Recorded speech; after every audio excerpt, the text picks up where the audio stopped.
What's going on, YouTube? JT Born here, and welcome back to another edition of After the Movie. Currently in my theater parking lot right now. I just got out of seeing The Boogeyman. It's based on a short story by Stephen King about, well, the Boogeyman. Anybody knows anything about the Boogeyman? Hides in your closet, hides under your bed, scares children, kills them, eats them, and torments people. It's the basic gist of it, of the Boogeyman story in general. Now, my experience with, like, anything Boogeyman related, of course, I think everyone at some point as a kid might have had nightmares of a mythological, like, Boogeyman figure. There's the Boogeyman from WWE. That's a character. Michael Myers, of course, is often referred to as the Boogeyman.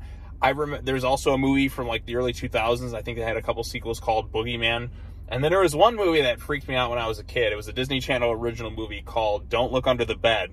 And I saw it at a very young age. It's definitely got some creepy moments too, like, even as an adult, like, kind of looking back and like, yeah, there's some things that would definitely freak kids out at the time. I guess they had to throttle back a little bit because it was a little scary for kids. And that one freaked me out when I was a little kid, but obviously it's, you know, fine now. But I always remember that scene where the kid's just kind of like, his legs are dangling over his bed, and then a hand reaches up and grabs him and drags him down to like some nefarious underworld, other dimension, if you will, the Boogeyman dimension. And that kind of lingered, like, it's still like, even as like an adult, it's still kind of like that lingering thought of being grabbed and dragged under your bed is kind of like stuck with me throughout years. So that was something that kind of freaked me out. But anyways, so The Boogeyman, I don't know who directed this thing. Don't really recognize any of the actors except that one guy who's in like every universe, like Marvel and DC. He was Polka Dot Man and the Suicide Squad. He was a villain in Flash. He was in The Dark Knight. He's in the MCU. That guy's been in a bit of everything.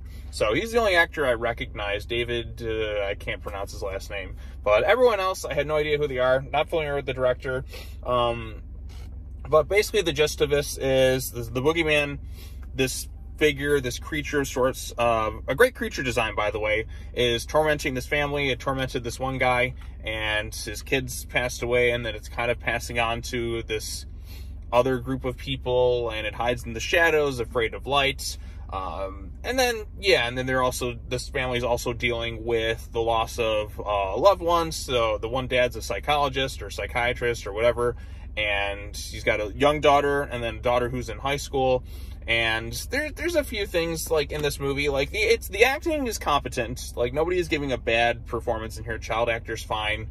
Lead teenage actress is fine. The dad is fine. Nobody's really, like, wowing the scenes or anything like that, but the acting is, you know, competently done for the most part. There's no real bad acting from any of the leads in this movie.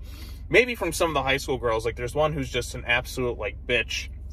And she gets called that, like, at one point, but there's really no, like, payoff to that character. She's just kind of awful, and then she comes back, and you think maybe there could be something, they could have a little bit of fun with it, but there's no real payoff for that. She's just kind of awful. But yeah, so they're being tormented by this Boogeyman thing, particularly the little girl. I mean, we've seen Childs dealing with monsters and various creatures things. I remember another movie called Alone in the Dark. But yeah, so this Boogeyman thing, they don't really do a great job really explaining where it comes from. There's no real, like, exposition dump of, like, this thing. Like, there's kind of a scene where one character is like, okay, it's called the Boogeyman. But because it's a horror film, a lot of characters do some really dumb things, and there's some real questionable decisions made throughout this movie, particularly with the leads, and just the fact that there's this entity creature thing that's going around and, you know, killing people. Like, the movie starts out, and they do kind of like a real ballsy thing with the opening sequence of this thing, and it kind of sets the tone for the rest of the movie. And I'm thinking, oh, this is going to be pretty hardcore. They did something, like, within the first minute of the movie that's, you know, rather dark, and that is an effective thing.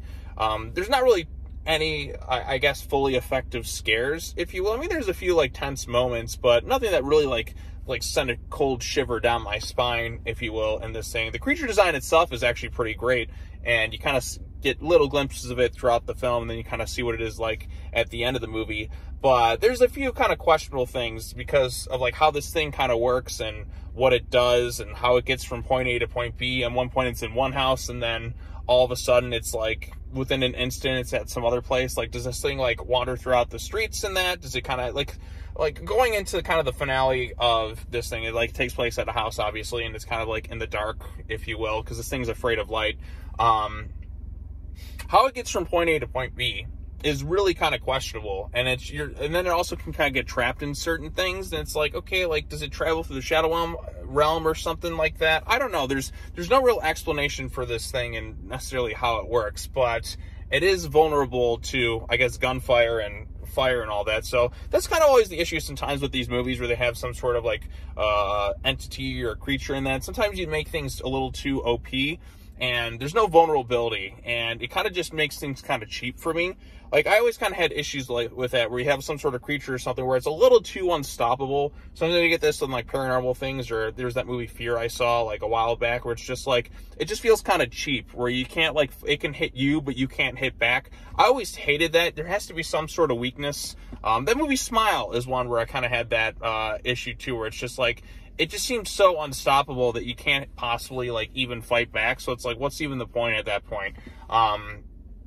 This one, at least you can kind of fight back against it. So I appreciated that aspect of it, but just sometimes it's just a little questionable how it gets from point A to point B. Like one scene where it's attacked somebody at one house, and then all of a sudden it's all the way across town in like an instant, but yet it can get trapped under things, like it can physically, like, how does it go from point A to point B and all that? No real explanation for how this thing fully works. It's just, it just kind of, it leaves you with a lot of questions by the end of it, and it kind of takes you out at times. And of course, there's some dumb decisions being made with these types of films. Nobody believes anybody until it's too late.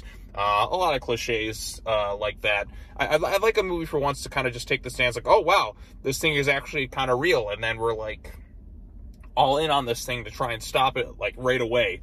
One movie that kind of does something similar in a way is like The Conjuring 2, where when the cops show up to the house to investigate, and all of a sudden, like, some spooky supernatural stuff happens, right? We're like, okay, cool. Like, yeah, this is definitely something going on here. We're gonna get out here. But like, it's none of the cheap, oh, like, what's the word I'm looking, what am I trying to say? It's nothing, just, there's at least something shown to where it's like people are kind of believing the stuff like right away, whereas this thing is like, oh, not until it's a little too late, then we have to have our climax and all that, which does get a little bit ridiculous at times and just leaves you kind of questioning some certain decisions. And then it has its themes and its story that kind of ties back into each other. But yeah, just characters making decisions. It's like, okay, there's some weird creature attacking you, and you see it doing all these things, but of course, being a psychiatrist or psychologist or whatever the dad is, like, oh, it's probably just your imagination. Which, by the way, this guy is awful at his job.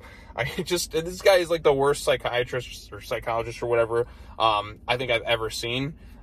He doesn't do really any good job at helping anybody. He doesn't really help his kids mourn through all this stuff. Well, I guess that's kind of the point of his story arc, if you will, about kind of letting go and just doing the right thing. This guy he just kind of really sucks at his job from start to finish. Like, some random guy just kind of shows up, is really questionable, and he just doesn't even like panic. Like, he's never like running around the house like, where is this guy? Where is this guy? Where is this guy? It's just, like I said, there's a lot of dumb, really questionable things that kind of happen with this guy, and he's always kind of off somewhere else.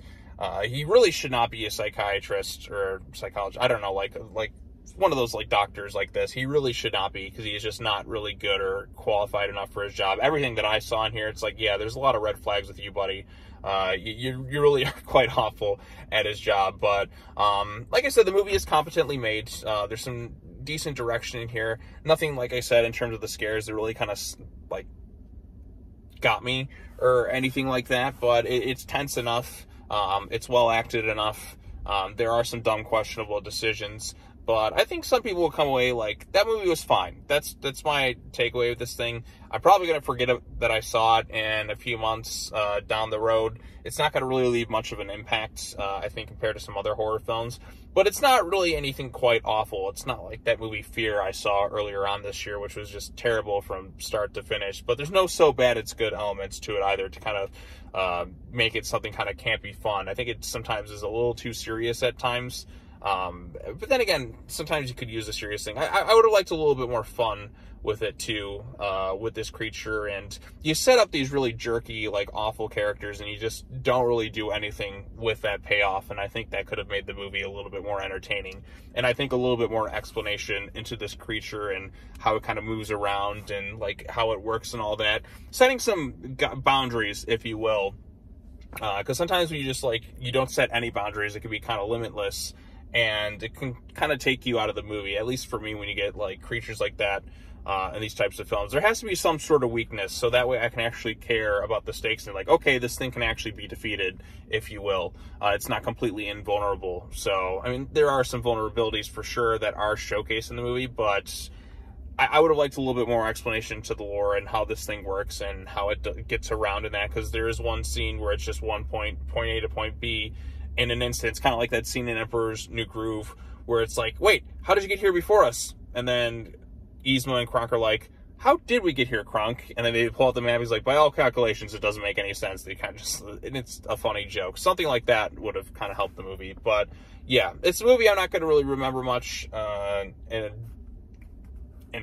probably a week or so. I'll probably forget I really saw this thing. But it is like competently made. It's competently acted.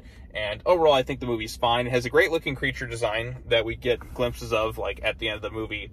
But it could have been a little bit stronger. Something that really like sets it apart from other horror films that have come out. But at least it's not bad. So there you go. There's my quick, long-winded thoughts on The Boogeyman.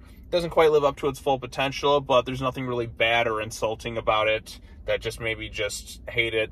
I thought it was a fine horror movie. So, and fine sometimes, maybe, and it's not that long either. It's just over an hour and a half, so you're not going to overstay your welcome. But anyways, there's my quick thoughts on it. I will be seeing Spider-Verse next week, so look forward to a video on that when I get around to seeing it. And then probably Transformers and some comic book stuff and some other stuff I'm working on. So anyways, that's all I really have to say. As always, take care now. Bye-bye then, and I will see you all in the next video. Peace.